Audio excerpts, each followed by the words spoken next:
So life is a beautiful thing, but living not so much. In time, we have to face all the various problems that exist because of humans, and of course, all our problems are basically survival or human, and that means that we are responsible for a majority of what goes on in our lives and the lives of other people. So we need to understand that it doesn't have to be that way. Love decides whether you're happy or not, and hope decides whether you can live or not. So hope is actually a force. It is the force of life, and as long as you have hope, you have a life inside that is living and doing the best that it can. If you lose your hope, then you end up with a life that is dying, and a possibility of hatred and things that you don't necessarily want.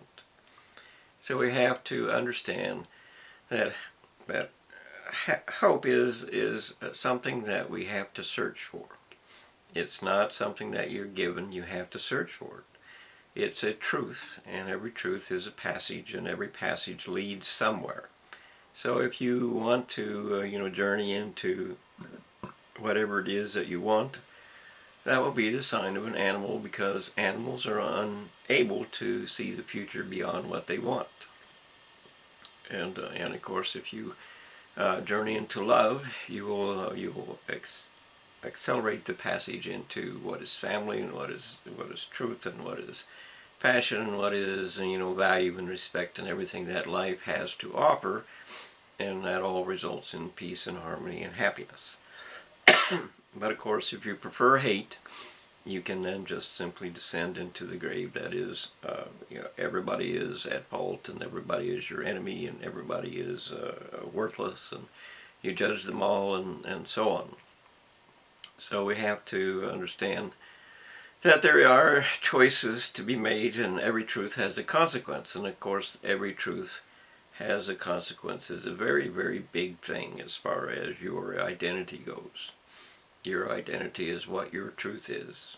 It isn't what you lie to yourself about. In other words, you are not this or that or the other thing if you are not this or that or the other thing.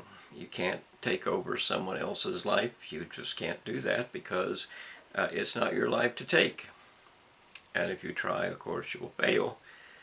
And if you fail, you fail yourself more than you fail anybody else. And of course, the problem with that is that there are people who want to kill you, to remove you from their life, and it's just endless.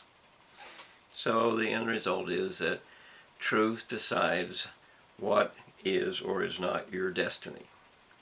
So if your destiny is a part of love, love is a truth. So you have to accept that truth is going to decide what love will be for you. So you need to understand that respect is also joined together with truth. They're a family affair. You can't have one without the other. You can have, there are truths that just don't matter, that you can actually encounter and be a part of, but that usually is a part of hate and things like that, because they are true as well. But that doesn't mean you want them. They're not going to make you happy. They're just a tragedy of sorts, and it becomes a fate. So that consequence of truth is that, the fate of your consequence is the building of hell, which means that your hell is what you created for yourself. These are the consequences of your truth as they exist in you, as they exist in the future that you created. So destiny is the opposite of that, which means that truth, it creates a consequence that becomes your destiny, which means that truth decided this for you, and it built this for you because it can. So we have a value that is either, your truth decides, or your truth hates. And so, and animals, of course, cannot find a future. They do not think beyond a few moments, a few days. They just want what they want, or they don't want what they don't want. And of course, that really doesn't account for for living or life for any of the other things. And the problem with that is that in order to have hope, those who declare themselves to be animals, which is the middle of the fence, or the middle of the pasture. So it's not on the fence, or it's on the fence. It's not love or it's not hate. It's just in the middle. And in the middle doesn't provide you any direction. And without a direction, eternity will fail for you, because you have to decide what your truth is for eternity, because eternity is strictly about what truth is, what truth will be, what the consequence of your life as your identity becomes revealed to all, to you, to everyone. Your truth is your truth, and you can't hide from it no matter what you do. It is your truth. It doesn't matter what you did or you did not do. It is your truth, and you cannot hide from it, and you cannot hide it from someone else. You cannot do that, because it is your truth. So everything that you do is a very, very important thing to you. So you need to accept the idea that hope aligns with what your truth is. If your truth is that you have love, that you want love, that you hope for love, then your living will respond to that, and your truth becomes a part of your love. And whether or not someone else responds to you is entirely up to them. And just because nobody responds to you, that doesn't mean that you don't have love. It just means that the thousands of problems that exist in this world get in the way. And of course, I spent most of my life alone, because the end result is that people are not willing to be friends. They see the TV, and the TV teaches them to hate, and the TV teaches them of all the deception, and the TV teaches them of all the liars and all the easy actors that can create the illusion of someone who likes you or someone who doesn't, and so on. And the consequence of 10,000 people trying to steal from you, as is the constant of this nation in particular. The universities teach how to organize crime, and the gullibility of cult worship, and so on. So this is not a very good nation to be living in. I don't know if there are better ones, but it has its problems of living for us all. So anyway, where was I? I don't know. The idea is that you have to learn to live within the life that you are given, even if you don't like it. It's not the best that could be. My life has certainly taken turns in numerous ways that I had not expected at all, and you have to live with it anyway. But you have to have hope within your living, within your life. You have to have hope, or you'll become depressed, and you'll become suicidal, and you'll become addictive. You'll have an addictive behavior. You must have hope for the future. You must identify with yourself, and the best method of creating hope within yourself is to find a reason for living, to find a truth that you accept as a value to your life, and something that you want to do. Not so much as you want, you desire to do it. You have a passion for that. In other words, you're willing to pay the price of what it is that you desire, or most, or the purpose of your life or living.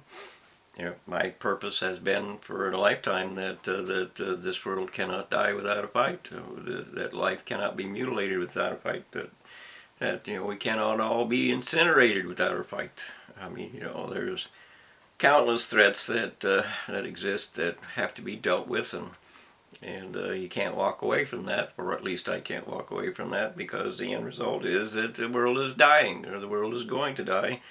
And if you don't participate in not letting it die, then you agree with the idea that whatever happens, happens, and who cares, and all that. But you have to care in order to be a valid person with love. You have to care to be a part of a family. You have to share, to respect each other, because sometimes one person will need something that you have, and another time you will need something that they have. Even if it's just the simple truth that I respect you, or that, I value your life or your living.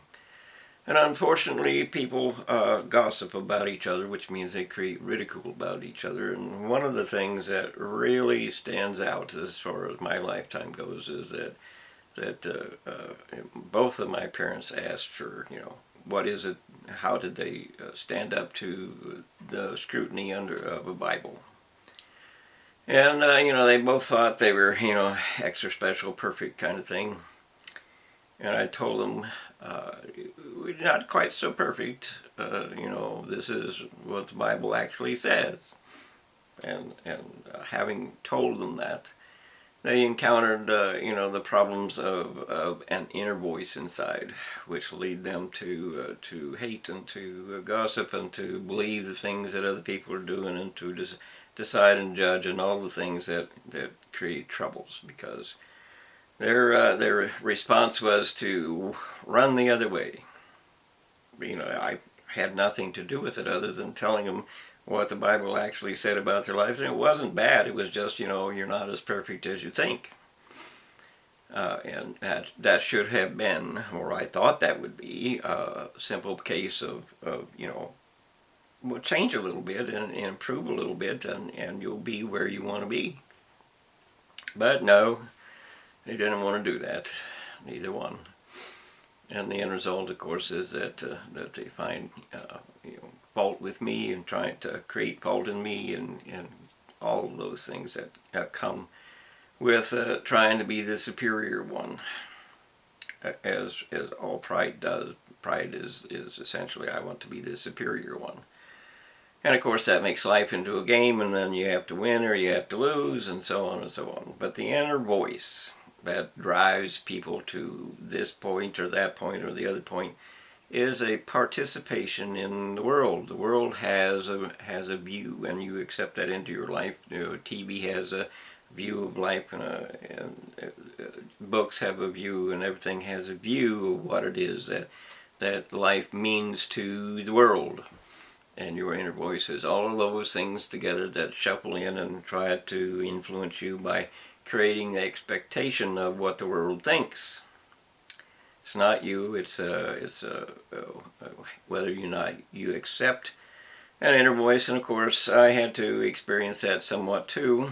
And the end result of that was that I quickly learned that I don't want to be influenced by things outside of myself, and I removed it from me. So the end result of that was, if you have no inner voice at all, it is absolutely silent.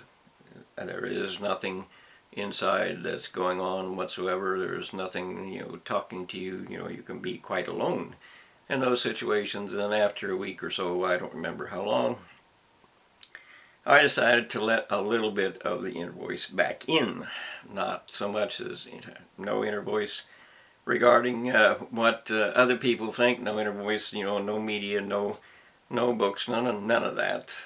I just allowed in what happens in the day, today. That's all, just what happens today. Nothing else matters, just what happens today. Because we don't need to go back over what has happened in the past. It's already the past. It's not going to change. It's the past. What we need to understand is what influences us right here and right now.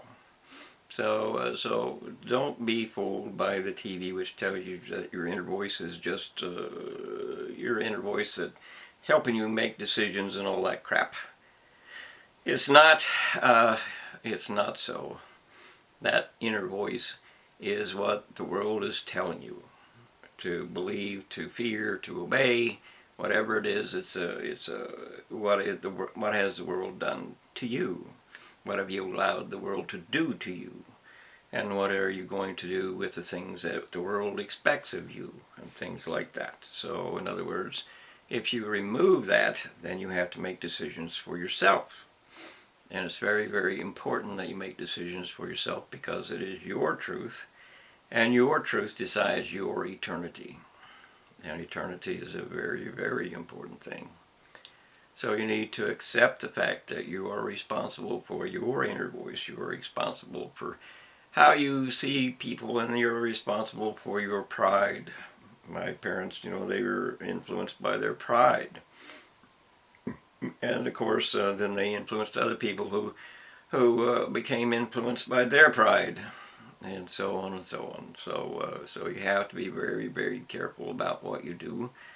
And I would argue that it's not a good idea to tell people, even if they ask anything about their religious being, because the end result is that if they want to change, they will change on their own.